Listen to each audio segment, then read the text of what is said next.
interesting connection between, so when you notice, well, there's, I'm being told that there's a prophetic period, but yet David, we have David acting as a prophet and Moses acting as a prophet. How is this connected? And I think that's one of the things that you see is that God takes his people through redemption, and he does it kind of in a simple way. He brings them out of Egypt, and they get it to a certain extent. And there's probably, some of them probably had a much deeper comprehension of how God was saving them than others who maybe kind of vaguely understood the relationship between God as Heavenly Father and salvation from sin as a corollary to being saved out of bondage in Egypt.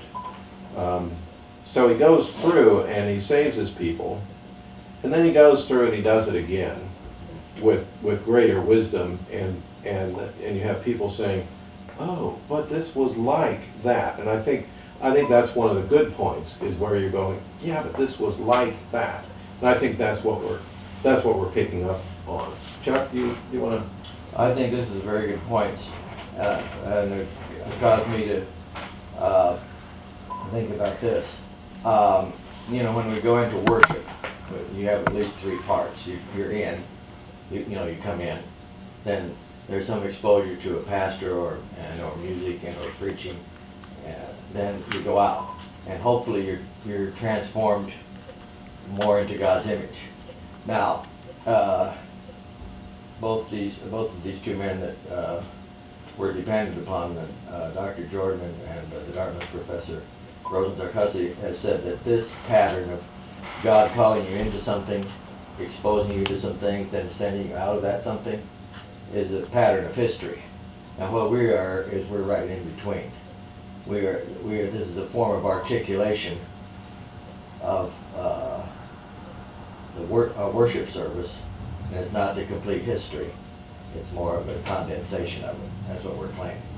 So that when we go through this pattern over 4 weeks, it's the articulation of the worship structure. And it's also the articulation of the history structure, because God works in covenants. And these are some of the steps of it. And different people say, well, there are 12 steps. Some people say there's 7 steps, 6 steps, 5 steps, that kind of thing. So Chuck, you're saying in worship we have the essence of life, in covenant with God. He calls us in, he transforms us, he sends us out. So we have worship over here, which is a very abbreviated picture of life, among other things, but it's a picture of life. We have life over here, which is the working out of worship. Worship is a miniature of life. Well, life is the life-size working out of worship, and you're saying we're in the middle. Yeah, that's right. Between those things, where articulation. We're looking at the patterns of worship, and we're going to life, and we're training our minds and our whole selves to make that transition. Yeah. Now, when you say articulation, you are saying that's a making explicit. That is we're speechifying what's in worship. Okay. Self-consciousness. We're self-conscious of it. Okay. All right.